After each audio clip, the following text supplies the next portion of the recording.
Semaine 2, Psaume 6. Bonjour et bienvenue à Dieu au quotidien, notre série d'études méditatives sur le livre des psaumes avec le pasteur Tom Holliday. C'est la deuxième semaine de notre étude des 25 premiers psaumes et nous allons faire ensemble une lecture approfondie des psaumes 6 à 10 en commençant par le psaume 6. Le titre de ce psaume est « Au chef de chœur avec instrument à cordes sur la harpe à 8 cordes ». Psaume de David. Le titre nous indique le destinataire du psaume, le chef de chœur que certains supposent être le Seigneur Dieu lui-même, et d'autres un chef de chœur ou des musiciens du temps de David. Il a été écrit non seulement pour instrument à cordes, mais spécifiquement pour la harpe à 8 cordes. Rappelons-nous à chaque fois que nous lisons un psaume de la Bible qu'il s'agit d'un chant adressé à Dieu, chanté par la communauté des fidèles. Même si nous lisons et méditons les psaumes seuls, ils gardent toute leur dimension communautaire. Le psaume 6 est connu comme le premier des 7 psaumes de pénitence, chant de confession et d'humilité devant Dieu. Les 7 psaumes en question sont les suivants. Psaume 6, 32, 38, 51, 102, 130 et 143. Ce sont des psaumes où David, ou celui qui a écrit le psaume, s'épanche en prière pour les torts qu'il a commis. Repris par le regret et le remords, l'auteur de chacun de ces psaumes demande pardon à Dieu d'un cœur sincère, en reconnaissant humblement ses torts. Le psaume 6 nous explique comment prier Dieu pour obtenir son pardon. Nous ignorons l'occasion de ce chant, mais à cause de son péché, David se sentait sous le coup de la réprimande divine. Il implore donc Dieu d'alléger son châtiment.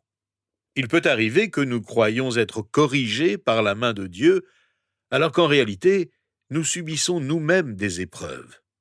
Néanmoins, il y a certainement des moments où le Seigneur discipline ses enfants. Nous savons que la main de Dieu qui corrige n'est pas principalement une marque de mécontentement, mais plutôt une marque d'adoption. Nous le lisons dans la lettre aux Hébreux au chapitre 12, versets 7 et 8. Supportez la correction. C'est comme des fils que Dieu vous traite. Quel est le fils qu'un père ne corrige pas? Mais si vous êtes dispensés de la correction à laquelle tous ont part, c'est donc que vous êtes des enfants illégitimes et non des fils. En tant que chrétiens, nous savons que toute la colère de Dieu envers le croyant s'est déversée sur Jésus à la croix. Dieu corrige ses enfants par amour et non par colère. Ces épreuves, tant physiques que spirituelles, furent amplifiées par la colère divine que David ressentait à son égard. Lorsque nous ne faisons pas confiance à l'amour et à l'aide de Dieu, même les plus petites épreuves que nous expérimentons nous paraissent insupportables. David sentait qu'il subissait le châtiment de Dieu, mais il savait néanmoins qu'il devait demander à Dieu d'abréger son épreuve. Il y a une place pour une humble résignation au châtiment, mais Dieu veut que nous aspirions à un terrain plus élevé et que nous utilisions cette aspiration comme une motivation pour le rechercher et nous réconcilier avec lui.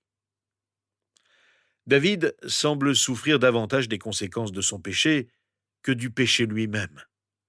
Idéalement, nous sommes tous terriblement attristés par le péché lui-même, mais la confession et l'humilité sont importantes face aux conséquences de nos fautes. Le psaume 6 est un exemple des 2 choses que vous devez faire lorsque vous cherchez le pardon de Dieu. Vous devez confesser vos péchés et avoir confiance que le Seigneur vous a entendu. Examinons ces 2 choses. D'abord, vous confessez vos péchés. Vous implorez la bonté de Dieu. En confessant votre péché, bien sûr, vous confessez votre chagrin. Vous confessez aussi votre tristesse et vous confessez vos peurs. Vous criez « Éternel, ne me punis pas dans ta colère, et ne me corrige pas dans ta fureur. Vous implorez sa grâce et sa bonté pour ne pas être punis comme nous le méritons. Vous confessez aussi votre faiblesse en disant avec David « Aie pitié de moi, Éternel, car je suis sans force. » David connaissait l'épreuve de la faiblesse physique et de la douleur. Au milieu du châtiment, il implorait la bonté de Dieu en lui disant « Guéris-moi, Éternel, car je tremble de tous mes os. Mon âme est toute troublée. » Vous confessez aussi votre douleur. Mon âme est toute troublée. Et toi, Éternel, jusqu'à quand me traiteras-tu ainsi? Reviens, Éternel, délivre-moi, sauve-moi à cause de ta bonté. David confesse qu'il est angoissé à cause de son péché, et c'est peut-être même ce qui l'a conduit à pécher. Notre péché naît souvent de notre douleur. Confessez cette douleur au Seigneur en lui disant « Seigneur, je cherchais un refuge. Au lieu de me tourner vers toi, je me suis tourné vers cette vieille habitude. Je me suis tourné vers cette ancienne relation. Je confesse ma douleur. » Parfois nous disons avec David « Jusqu'à quand, Seigneur ?» Notre péché naît souvent de notre impatience. Nous voulons que quelque chose se produise. Cela ne se produit pas selon notre calendrier. Alors nous essayons de devancer le calendrier de Dieu, peut-être par notre colère, peut-être par notre égoïsme. Confessez votre impatience au Seigneur. Dites-lui, Seigneur, jusqu'à quand? Pendant que vous priez ainsi, rappelez-vous que tout ce que vous considérez comme des retards de Dieu sont destinés à votre croissance. Si Dieu attend, c'est pour une raison, et cette raison, c'est vous. Il veut être à l'œuvre dans votre vie. Quelqu'un a dit, la question que nous devrions nous poser ne devrait pas être « quand vais-je m'en sortir ?», mais « qu'est-ce que je peux en tirer ?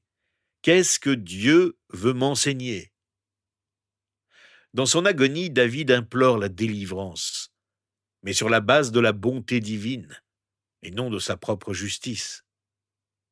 David savait que le châtiment du Seigneur était juste, mais il savait aussi que Dieu est riche en miséricorde. La supplication « Reviens, Éternel » montre également que David se sentait éloigné de Dieu. Cela faisait partie de l'agonie de l'épreuve. Lorsque nous sentons que Dieu est proche de nous, nous croyons que nous pouvons tout affronter. Mais lorsque nous nous rendons compte qu'il est éloigné de nous, nous nous sentons faibles devant la moindre épreuve. La confession du péché n'est pas forte dans ce psaume de pénitence, mais elle n'est pas absente. Le fait que David ait imploré la bonté divine pour obtenir sa délivrance prouve qu'il était conscient de ne pas la mériter. David a la conscience troublée, et il doit faire appel à la grâce pour tempérer la discipline qu'il mérite. Enfin, vous confessez votre lassitude. C'est la quatrième chose. « Je suis épuisé », dit David, « à force de gémir. » Le péché vous épuise. Au lieu de prétendre que tout va bien, confessez cette lassitude au Seigneur. Au verset 6, David déclare « Chaque nuit, mon lit est trempé de mes larmes. Il est inondé de mes pleurs. Mes yeux sont usés par le chagrin. Tous ceux qui me persécutent les affaiblissent. » La main de Dieu pesait lourdement sur David. Sa vie semblait n'être que larmes et misère. L'épreuve de David comportait au moins 3 volets. David sentait la colère de Dieu contre lui. David n'avait pas le sentiment de la présence de Dieu. David n'arrivait pas à dormir. Les yeux de David étaient rouges et douloureux à cause de toutes les larmes et du manque de sommeil. David était si abattu que la présence de ses ennemis ne le poussait plus à remporter la victoire. À ce stade, il semblait déprimé et découragé. Mais après avoir confessé ses péchés, David, épuisé, parvient à se reprendre et à avoir confiance que Dieu l'a entendu. Il s'adresse alors avec courage aux infidèles et leur dit « Éloignez-vous de moi, vous tous qui commettez l'injustice, car l'Éternel entend mes pleurs. » Il se pourrait que le péché qui a conduit David à ce châtiment ait été sa fréquentation d'infidèles. Nous voyons ici David agir conformément à son changement de cœur et dire à tous ses ennemis de Dieu de s'éloigner de lui. David conclut le psaume sur une note de confiance. Il a lancé son cri d'angoisse à Dieu et Dieu l'a entendu.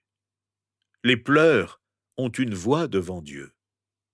Ce n'est pas que Dieu soit impressionné par les démonstrations émotionnelles, mais un cœur passionné l'impressionne. David n'avait pas peur de crier devant l'Éternel, et Dieu a honoré la voix de ses pleurs.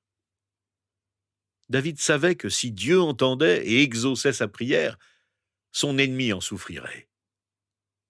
David a compris alors que son agonie et ses difficultés passagères laissaient place à une agonie et à des difficultés permanentes pour ses ennemis. Le psaume 6 doit nous servir d'avertissement. Seul le retour à Dieu sincère et vrai, seule une véritable repentance permet de rétablir la confiance, de recevoir le pardon et d'être délivré de ses larmes, de ses tourments, de ses angoisses, de sa lassitude et de ses douleurs. L'apôtre Jean, dans sa première lettre, au chapitre 1, verset 9, le confirme. Si nous reconnaissons nos péchés, il est fidèle et juste pour nous les pardonner et pour nous purifier de tout mal. Comptons donc sur la bonté de Dieu qui veut nous pardonner, qui entend nos pleurs, qui exauce nos supplications et qui accueille notre prière. Alors, prenons un moment pour le prier.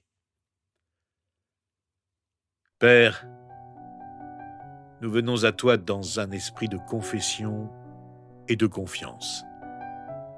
Nous ne voulons pas minimiser nos péchés, nous ne voulons pas minimiser ce que tu as fait sur la croix.